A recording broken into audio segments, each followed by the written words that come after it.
رضا رومی صاحب، دونوں جانب سے نکات شرائط موجود ہیں، آپ کے خیال میں کون سے نکات ایسے ہیں جو کہ سٹکنگ پوائنٹ ہو جائیں گے جس پر کسی کو بھی کوئی ایک دوسرے کو لیوریج دینے کو تیار نہیں ہوگا، زور زیادہ لگانا پڑ سکتا ہے کہ اس کو کسی طریقے سے ریزالو کیا جائے، اور کون سے نکات ایسے ہیں جو کہ دونوں جانب سے جلد ریزولوشن کی طرف یا کسی سولوشن کی طرف لے جا سکتے ہیں؟ دیکھیے عائشہ، یہی سب سے مشکل جو مرحلہ آئے گا ان مذاکرات میں، اور یقیناً دونوں سائیڈز آپ کو پتہ ہے ان کے اپنے اپنے ویوز ہیں اس اوپر، خصوصاً یہ جو معاملہ ہے اسٹریٹ آف ہارمز کا. آپ دیکھیے اس میں آبنائے ہارمز تو آلریڈی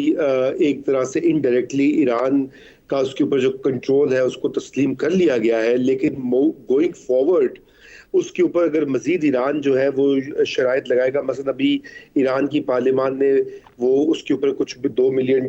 فی شپ کا ایک جو ہے وہ ٹول بھی لاگو کیا ہے، تو کیا گوئنگ فارورڈ جو ہے وہ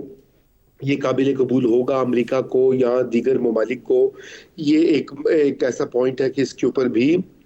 تنازعہ کھڑا ہو سکتا ہے. لیکن جو سب سے اہم نکتہ جس پر ایران کو ایک حتمی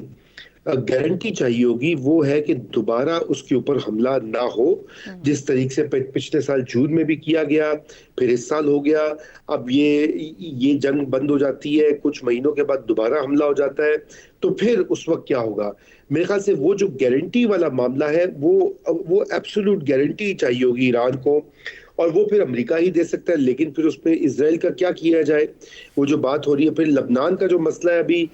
یہ بھی سامنے ابھر کر آ گیا. جے ڈی وینس نے بھی کہہ دیا ہے لبنان کے بارے میں، لیکن جے ڈی وینس نے یہ بھی اشارہ دیا، کل وہ گفتگو کر رہے تھے، کسی جہاز میں چڑھ رہے تھے کہ اتر رہے تھے، تو انہوں نے کہا کہ ان کی یہ بات ہوئی، اور اسرائیل جو ہے وہ اس کو بھی یہ کہا گیا کہ اپنے آپ کو تھوڑا سا ریسٹرین کرو، کنٹرول کرو،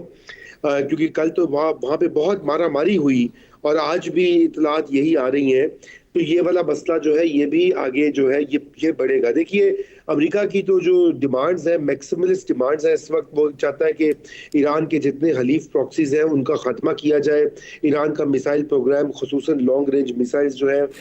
اس کو بند کیا جائے، ایران کا نیوکلیئر پروگرام جو ہے وہ مکمل طور پہ ختم ہو. حالانکہ ایران کی یہ جو پچھلے آیت اللہ تھے ان کا تو فتویٰ تھا کہ نیوکلیئر جو ہتھیار ہیں وہ غیر اسلامی ہیں. اب نئے جو ان کی جگہ ان کے بیٹے آئے ہیں آیت اللہ، بھی ان کی طرف سے کوئی کلیئر واضح فتویٰ نہیں ہے، لیکن اگر ایران میں یہی سسٹم موجود رہتا ہے مستقبل قریب میں تو پھر یہ دوبارہ سے ریوائیو بھی ہو سکتا ہے. تو یہ 3-4 نکات ہیں اس کے اوپر جو ہے وہ امریکہ کے مطالبات ہوں گے جہاں پہ ایران بالکل اڑے گا.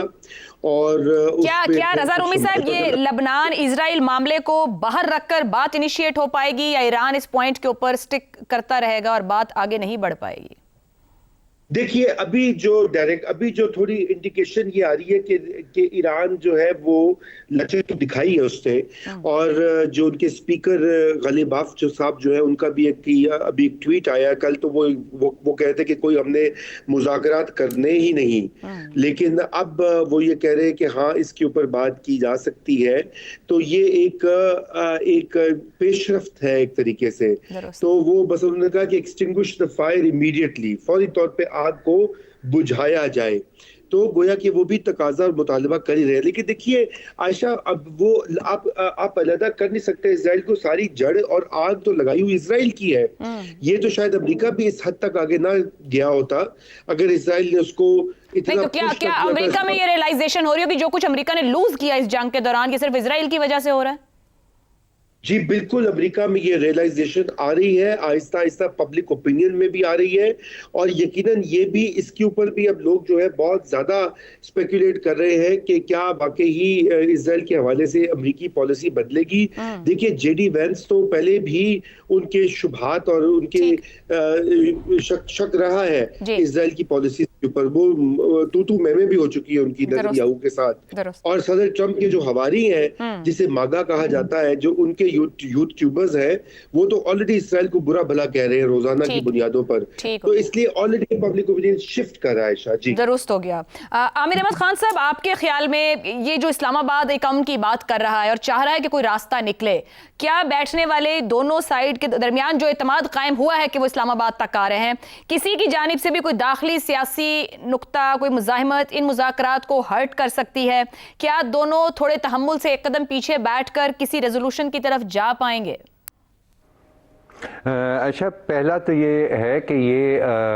اعتماد کی بنیاد پر کوئی بھی نہیں آ رہا جی اسلام آباد, دونوں مجبوری کی بنیاد کے اوپر اسلام آباد آ رہے ہیں. سو یہ جس کانٹیکسٹ کے اندر یہ باتیں آپس میں ہو رہی ہیں اس میں ایک بہت بڑا ایلیمنٹ مجبوری کا ہے, اور اس کے اندر انفیکٹ اگر کوئی پرابلم, بہت بڑا پرابلم ہے تو وہ اعتماد کا ہی ہے. دوسرا, یہ جو 10 نکات اور 15 نکات کی آپ نے بات کی اس پروگرام کے اندر کہ کہاں وہ کتنے قریب آ سکتے ہیں ایک دوسرے کو, دیکھیں اس طرح کے نکات جو ہیں نا وہ شطرنج کے موروں کی طرح ہوتے ہیں, وہ صرف چالیں چلنے کے لیے استعمال کیے جاتے ہیں. اس طرح کے مذاکرات کے اندر ان میں سے بہت سارے مورے ایسے بھی ہوتے ہیں جو کہ بساط سے باہر بھی گر سکتے ہیں اس کھیل کے دوران. اس سے زیادہ ان کی حیثیت نہیں ہوتی. میری نظر کے اندر جو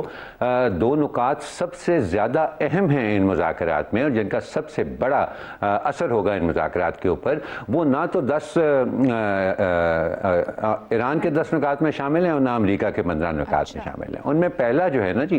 وہ اسرائیل ہے, جس کو سمجھ آ گئی ہے کہ دنیا اس کا کچھ نہیں کر سکتی, اس کو نہیں روکا جا سکتا. اگر ایسا نہ ہوتا تو وہ جیسے ہی سیز فائر کا اعلان ہوا ہے وہ 24 گھنٹوں کے اندر 250 بندہ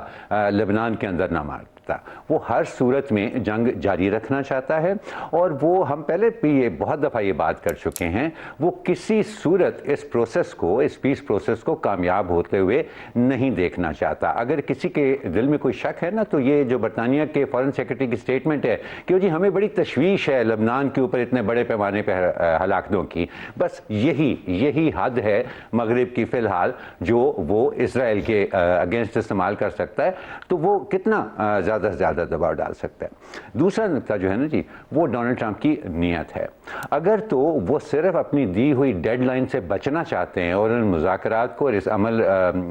کے پروسیس کو استعمال کر کے وہ یہ چاہتے ہیں کہ چلیں یہ بھول جائیں کہ میں نے اتنی اسٹرانگ اور اتنی خطرناک قسم کی ڈیڈ لائنز دی تھیں, اور ٹھیک ہے پھر تھوڑی بہت جھگڑا بھی ہوتا رہے, ساتھ ساتھ باتیں بھی ہوتی رہیں, یہ معاملہ چلتا رہے, بس میں جو ہوں, میں نے جو اپنے آپ کو ایک پوٹینشلی ٹرکی سچویشن کے اندر ڈال دیا تھا, میں اگر اس سے نکل جاؤں تو پھر تو ظاہر ہے کہ ان مذاکرات کا مستقبل ڈومڈ ہی نظر آتا ہے. لیکن اگر یہ جو ایک کوالٹیٹیو تبدیلی جو مجھے نظر آ رہی ہے, اس سے پہلے ایران کے ساتھ مذاکرات میں جارڈ کشنا اور اسٹیو وٹکوف تھے, جن کے بارے میں ایرانی حکام کا ایک بہت بڑی ریزرویشن یہ تھی کہ ان کو تو کچھ پتہ ہی نہیں ہے, وہ نیوکلیئر ٹیکنالوجی جیسے انتہائی پیچیدہ مسئلے کے اوپر مذاکرات کرنے آئے ہیں, جبکہ ان کو بنیادی چیزیں ہی نہیں پتہ کہ نیوکلیئر ٹیکنالوجی ایسے معاملات کے اوپر مذاکرات کرنے میں کون سے نکات اہم ہوتے ہیں اور کون سے نہیں ہیں. لیکن اس دفعہ جے ڈی وینس کی شمولیت امریکہ کی طرف سے کم از کم یہ تو اشارہ ہمیں دے رہی ہے کہ شاید وہ فرار کے علاوہ بھی اب ڈونلڈ ٹرمپ کی, امریکن پریزیڈنٹ کی یہ نیت ہو کہ اگر اس کا کوئی حل نکل سکتا ہے, اور پارشل حل ہی نکلے گا نا, ابھی مکمل حل تو فوری طور پہ نہیں نکلے گا, تو کوئی بھی پارشل حل نکل سکتا ہے جس سے جنگ بندی کی شدت میں تھوڑی سی کمی آ جائے. یہ جو ترسیلات کا معاملہ ہے خلیج میں, ابنائے ہرمز میں, یہ کسی نہ کسی حد تک سالو ہو جائے, کبھی رکے کبھی چلے, لیکن یہ نہ ہو کہ بالکل ہی بندش ہو جائے, تو ٹھیک ہے, وہ بھی کافی قابل قبول ہوگا. تو آئی پرسنلی فیل کہ جو ایک بڑا خطرہ جس کے اوپر امریکہ سمیت اس دنیا میں کسی کا کنٹرول نہیں ہے وہ اسرائیل ہے, اور اس سے اس کی چالوں سے بچنا جو ہے وہ اب سب کے لیے, پوری دنیا کے لیے, اور یہ سب جان گئے ہیں کہ سپوائلر ہے کون, مگر ایسی صورت کا چیلنج کئی گنا بڑھ جاتا ہے. بریک لینی ہے, بریک سے واپس آئیں گے تو ہم بات کریں گے کہ پاکستان یہاں تک تو لے آیا معاملے کو, یہاں سے آگے ایمبیسیڈوریلی کیا ایکسپرٹیز اور اسٹریٹجیز یا کیا مینڈیٹ پاکستان کے پاس ہوگا کہ اس کو پائیدار امن کی طرف لے جا سکے, کس طریقے سے معاملے کو حل کے پاس لے جا سکتے ہیں.